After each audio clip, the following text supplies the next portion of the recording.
Hi guys, welcome back to a new year. I hope you've had a happy and peaceful and restful New Year, Christmas New Year period.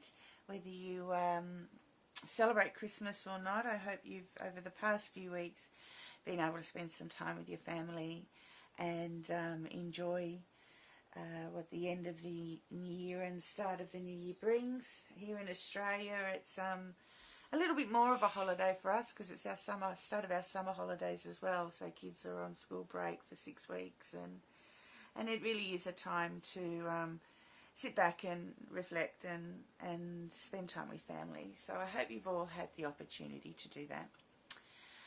Okay, so we're back to do part 2 of our little penguin. For those of you who have not been here before, this is part of a large project that we're all working on for a sampler stitch book where we learn some new stitches and then we embroider something with those stitches, and hopefully by the middle of the year we'll have finished a book showing all these new stitches that we've learnt with pictures. So if you haven't been here before, you will find part 1 in our YouTube channel, and you will also find YouTube's for all the stitches that we have learnt. There are all different videos on there for every stitch that we are using for this penguin. So I won't go through all the materials that we've already used. You can go back to part 1 for that, and it's pretty much the same for the majority of the videos that we're using for the sampler stitch book. So I won't go into heaps of detail, but I will just talk about the threads that we're going to use today. So we need to do our beak and our feet and our eye, and just tidy up some outlines. So obviously we've still got the colours from last week to tidy up our outlines from last video, sorry, not last week. And today we're going to work with some oranges, and we've got our coreopsis, which is a bright orange colour, and we have our light oreopsis, so this is an exhaust of the same. So coreopsis is a little yellow flower that I find up and down the mountain, and every year, every spring, I go and collect heaps of that and dry it and dye with it. So that's what we're using. This is wool, 100% merino wool that I've hand dyed and is available on the Etsy shop. There's a link below. But of course, you can make this penguin with any threads that you might already have in your stash. I do prefer if you use something a little bit thicker, so we're looking at a wool embroidery thread, or maybe even if you've got Pearl 5 cotton, you could use something like that. It's a similar width. Of course, you can use thinner cottons. It'll just be a lot more stitching and a lot more work for you. But yeah, definitely you can embroider with anything.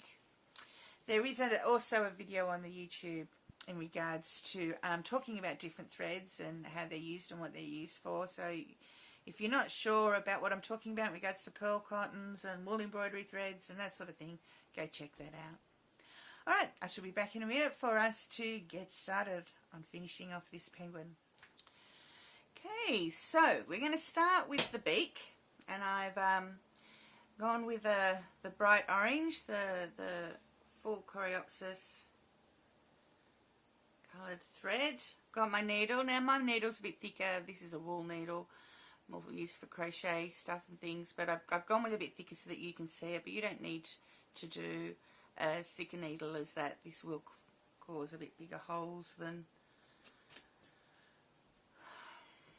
necessary, but anyway. Alright, so we're starting at the tip. We want to try and cover all our markings, so start just on the outside of the tip. Now this line here is really more just a guideline for the middle. It's really not going to play too much importance in what we're about to do. We're going to use our closed herringbone stitch. So again, if you're a little bit unsure about that or can't quite remember how that's done, go back and have a look at the video. But we'll go up to there maybe, shall we?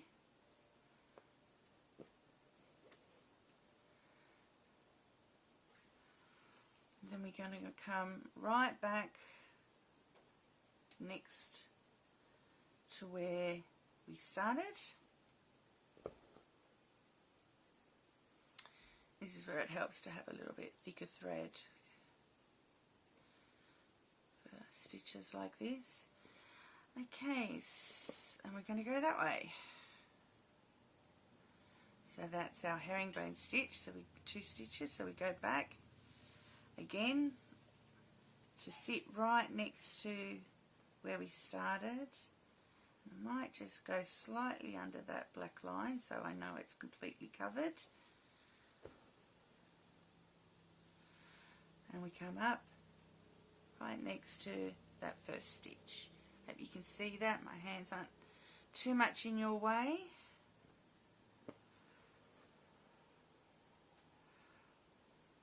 Okay. Now we're going to do a line exactly next to our first line. Our second line, sorry, first line in this direction.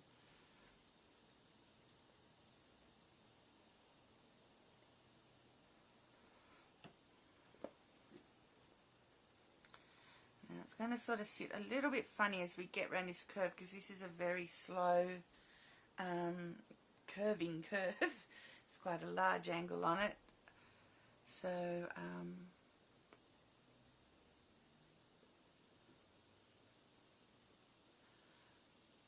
not as straightforward as doing it in a complete straight line. Alright, again. Now we're going to go this way next to the last stitch that we did in that direction.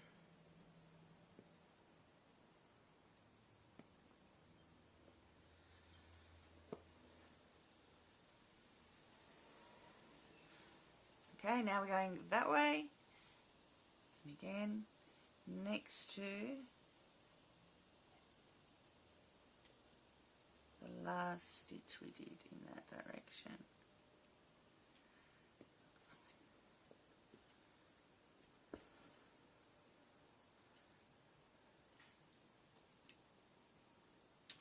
So that's going to come down a little bit more, just because of the way the angle is.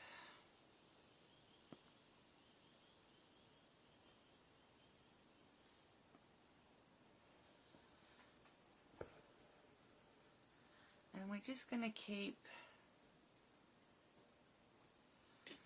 going in that direction, doing the stitch one diagonal and then the next.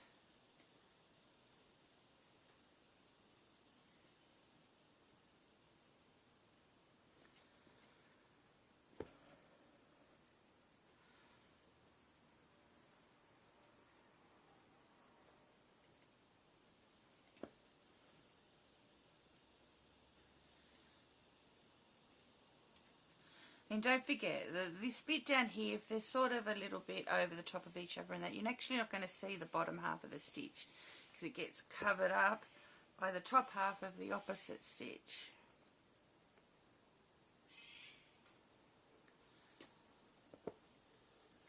So don't stress too much about it.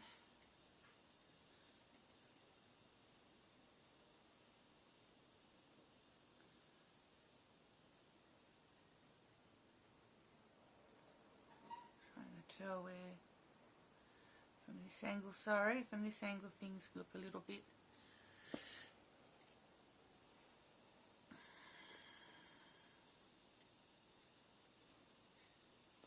so we're not finishing right off there just because this curve is a lot straighter than that one.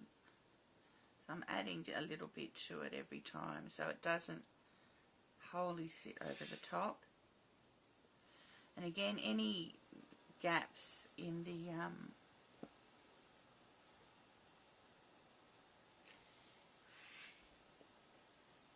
in here will get covered. I think I've got a roving table again, sorry if this is moving on you.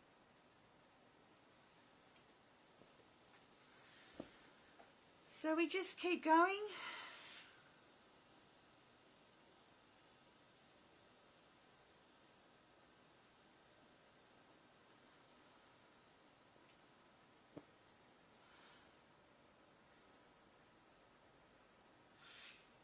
One after the other.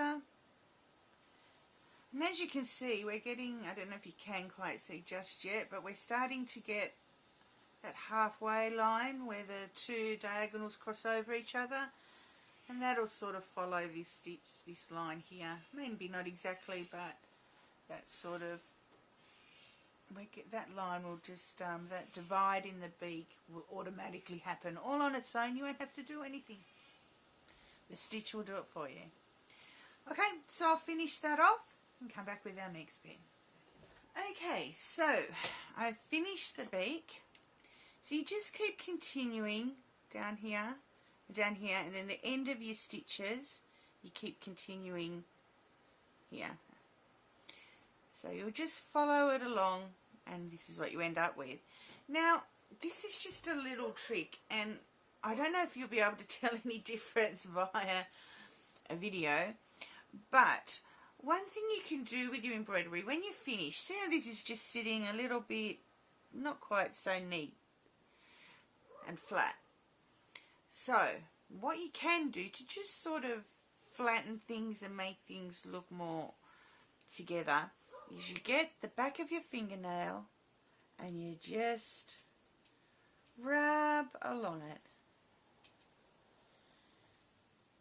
And you might not be able to see much of a difference there in your over a screen, but I do notice a difference when I do it on my embroidery. So it just helps to just put things in line and give things a bit of a, if you do it on cotton, it gives it a nice bit of a sheen as well. Alright, so we're going to start with our feet. I am going to use the exhaust coreopsis, so the lighter orange on the feet. But first I thought what we might do, I might just fill these lines through, because we're sort of going to do, what we're going to do is we're going to use our raised, see if I can get this pen to work for starters. We're going to do a raised chain stitch, so we're sort of going to do 3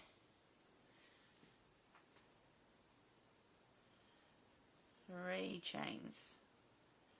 So I'm going to separate these feet into 3 sections each. So you remember our raised chain. We want to start off just like we did with our raised stem by doing some straight stitches, making a ladder. We want to do them just a couple of millimeters apart. We don't want these to be too open. We want them to be quite close together. In fact,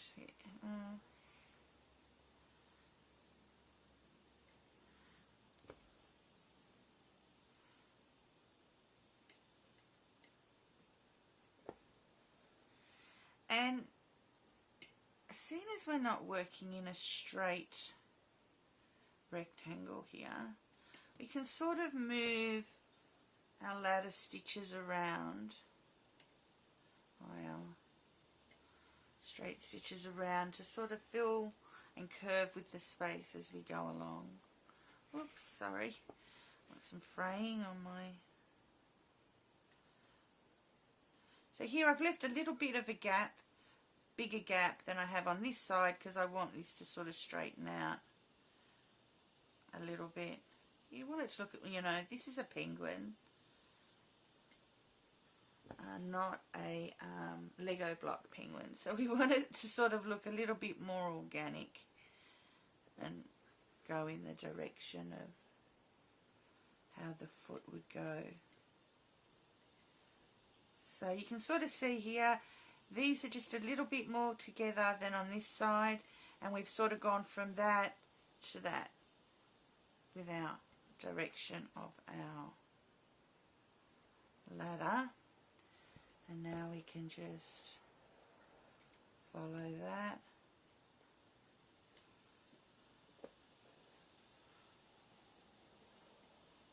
all the way down to the end,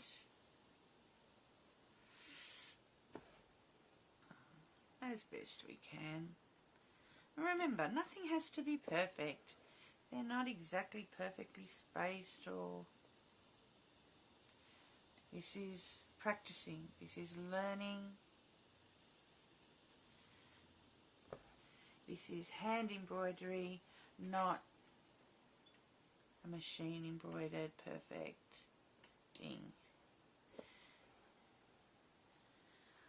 If things aren't always are looking a little bit not perfect, especially straight lines and things like that, I always remind myself that in nature there are no straight lines, there's no perfect, everything organically moves and grows in every which way, and nature is beautiful.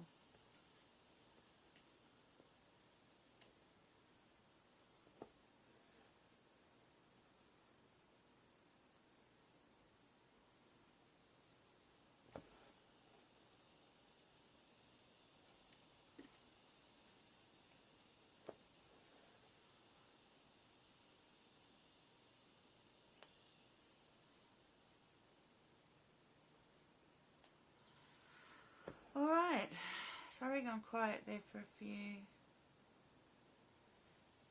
seconds. Alright, so we want to get our needle back to the bottom, and I don't want to just leave it flapping there, so I'll just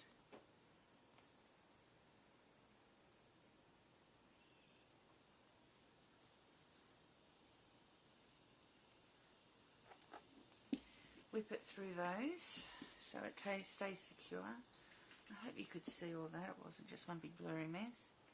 Alright, we're going to come up in the middle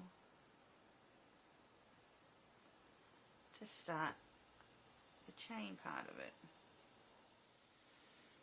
Okay, so if you remember correctly, we now need to go under the first bar and go to the left of the thread and bring it through. Then we need to go to the right of our first stitch and come down. So it's to the left up, to the right down, and then we want to go through our hoop. We have a little chain stitch.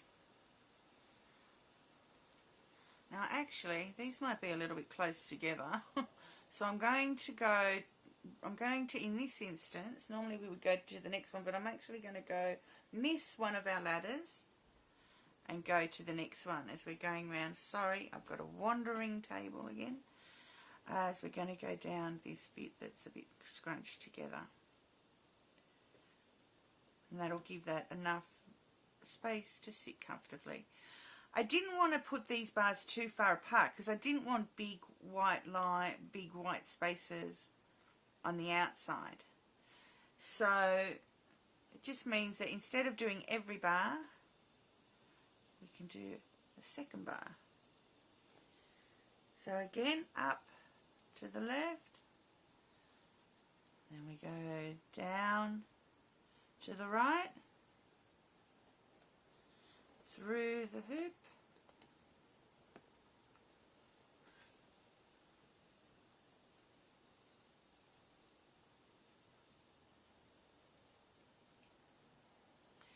and again I'm going to miss that bar and I'm going to go to the next bar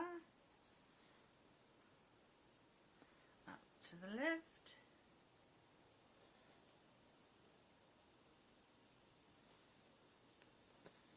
down to the right, through the hoop and pull.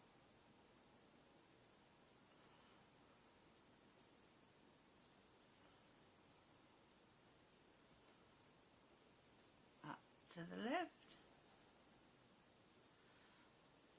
down to the right, through the hoop. Oops, I maybe needed to pull that tension a bit tighter.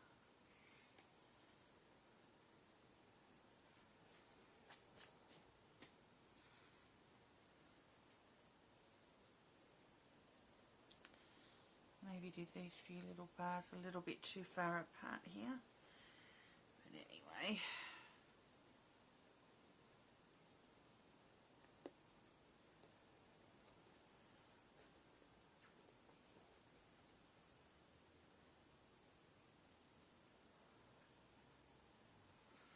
And then now again, miss a bar to the last bar.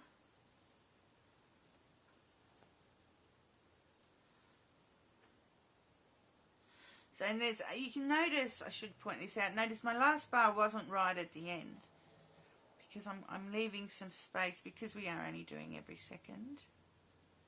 Leaving just a little space to finish off.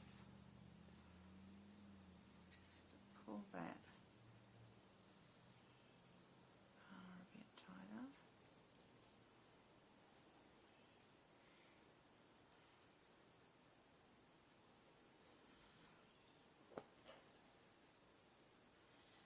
And there we go. We finished the first section for our chain stitch, our raised chain stitch. So we're going to do the same thing, exactly the same thing in the other sections. It doesn't matter whether they line up or don't line up. Again, just keep it organic, follow the flow of the piece that you're working on rather than worrying about whether you're lining up or not lining up with the bars in front or underneath. It's all just got to be organic and move with the foot. So don't stress too much about it. So I will finish the rest and we'll come back. Okay, so I finished the lines of raised chain stitch. You can see I've done 3 lines on each one. And then once I finished this last foot, I had a whole lot of thread still left on my needle. So rather than cut it off and ended up, I decided to use it up doing a outline around the outside, and I'm just doing a split stitch for this one. So just going around the outside. I haven't gone in between the toes. I'm just doing the full outside, hiding that black line a bit. I mean, if you don't have too much of a black line, you may decide to not bother. But yeah, I'll just finish them off with a bit of split stitch. If you haven't done split stitch before, oops, I'll put that so maybe you can see it a little bit better. You should be able to find, you will be able to, not should, a video on this channel in the same playlist as this, because we did do split stitch. I think we did that on the first page with our little Asian house. So I will continue that round to the end. See if I can quickly get that finished. And then I'll do it around the other foot as well. You don't need to do it right now if you don't want to. You can do it when we do our other, whoops. Now I'm not doing split stitch, I'm doing stem stitch. Too busy talking and not concentrating on what I'm doing. I mean, and you can use stem stitch actually. You could use a back stitch, whatever you feel works a bit best. I mean, This split stitch does sort of thicken the foot up a little bit. If you did something like if you wanted a little bit smoother edge, you could maybe do a back stitch. I sort of like the split stitch, especially with the wool embroidery, because I find that it does look a little bit like a little chain stitch. So it's sort of just finish that off a little bit later.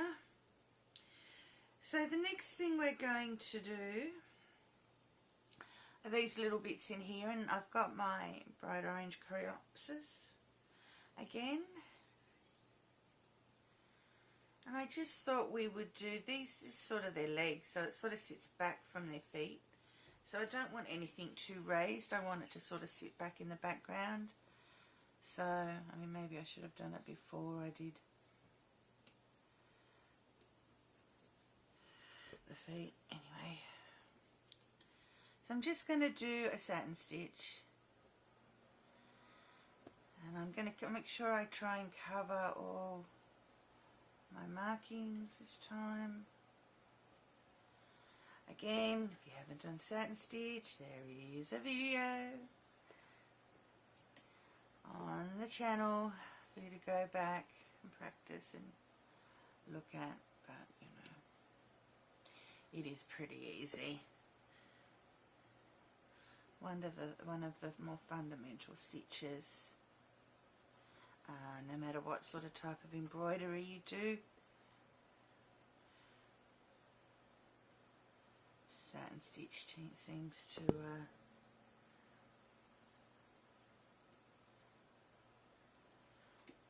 turn up at some point in everyone's life. Alright, so I'll do the other one. And then the other thing I am going to do, last bit we have left, is the eye. So, one more line.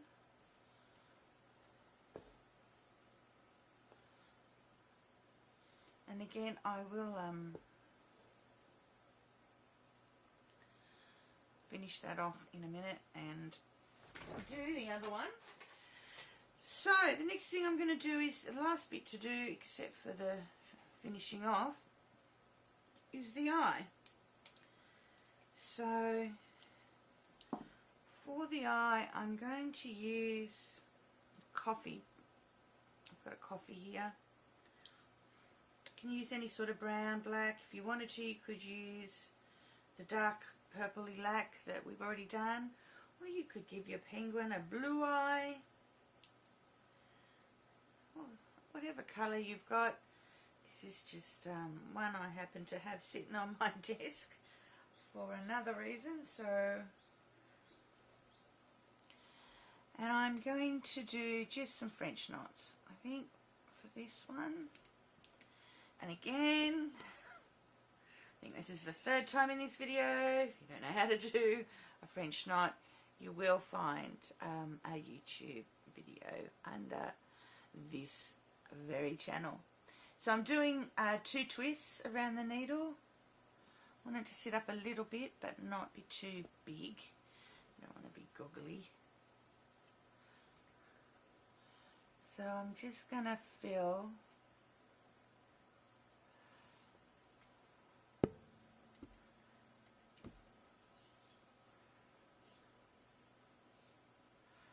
this whole area in. Let's probably be about 4 maybe.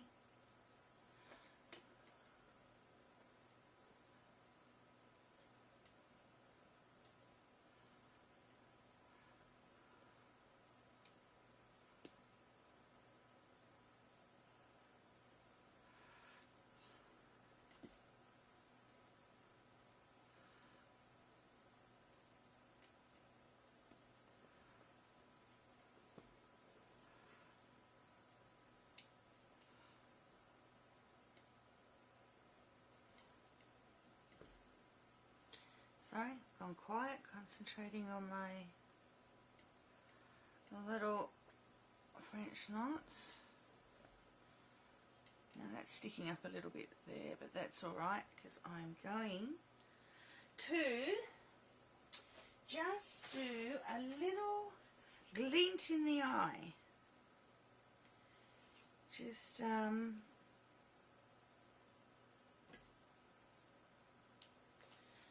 give our little penguin a little bit of personality.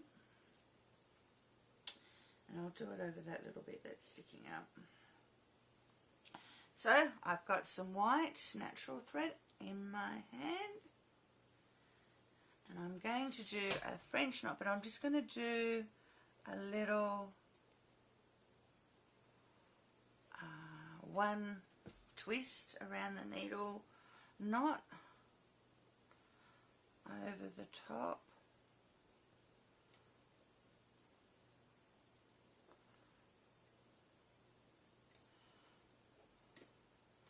Just a little sparkle in the eye and pull it right down. There we go. I hope that looks alright. It's a bit hard to tell from this angle. So that'll be him finished. That'll be him apart from the final stages, but all the pieces and parts are done. So I will go and finish this outline, do this orange bit, and then I'll come back and just talk to you about the final little line finishing, and then our penguin is finished.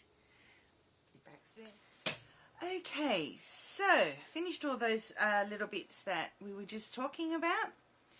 Finished my outlining of my feet and the orange bit is here.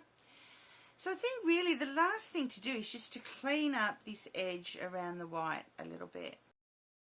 So we're sort of going to put a little line in here for the neck turn, and then we will keep going down and around. So I'm going to do a split stitch. I'm not sure if I'm going to need to do two lines here, or I'll just freeform it and maybe add a few bits here and there. Let's see how we go.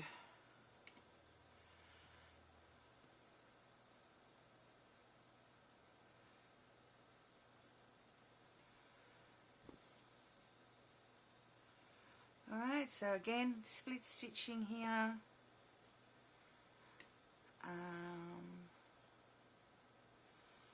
Just sort of indicating,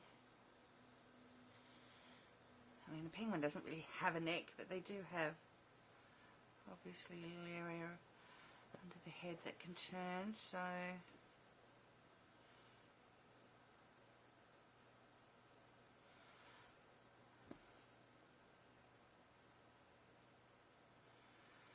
we will just sort of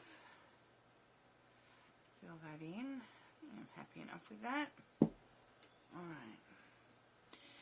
And then I'm going to come down here and do the same thing.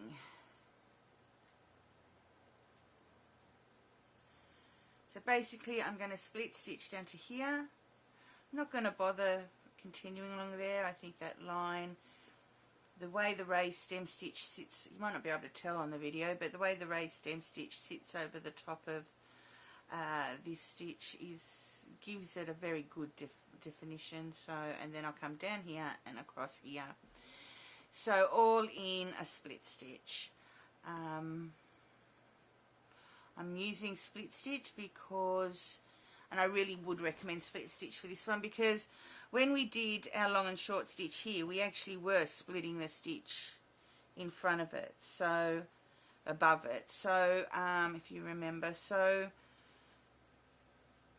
a split stitch should fit in quite well, hopefully, and not look too odd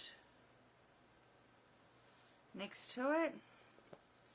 Sort of try and do your stitches similar size to what our stitches were with a long and short stitch, to try and help it blend in a little bit. Okay, so I'm going to continue along with that and come back and we can talk about the final thing. Okay, bye. Okay, so there we go. Our little penguin is finished. I've finished my line around here, and I actually did add just one little stitch to tidy up that end there. I think I'll leave it there. If you wanted to, you could do an outline around that, but I thought it would just be a bit too bulky. So I decided against it, and I'm quite happy with our little fella, just the way he is. So I hope you've enjoyed making this little penguin, and I hope you're happy with the way he looks. Sorry, I'm in the middle of getting some masking tape while I'm at it.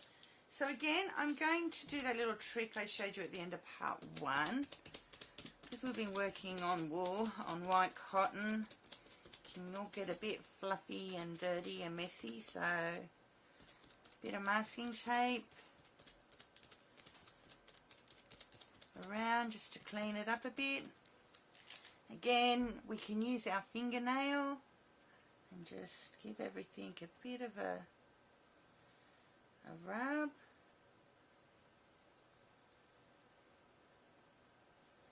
Just helps smooth everything out and give it a nice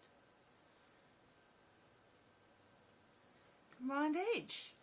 So I hope you're happy with that. Quite enjoyed making this little fella. It'll be a few weeks before I get to the next stage of the sampler book, for those that are following along. I need to still make the felt. I've dyed the roving and this darker lac colour, not quite as dark as that, but I need to still make felt, and the next 3 days here are going to be over 40 degrees, so I don't think I'll be getting that done over the next 3 days, because I am quite a messy felt maker and water goes everywhere, so I need to do it outside. So it could be a couple of weeks before I get that done and it dries, and we get moving on to completing page 5 and moving on to page 6. But I hope you've enjoyed it. I think we've tried a few different stitches here that are a little bit more unusual, not things you normally see on things, and I think they've really worked quite well on this little penguin guy. And I hope you've enjoyed your time sewing him. Alright, I'll see you next time. Bye.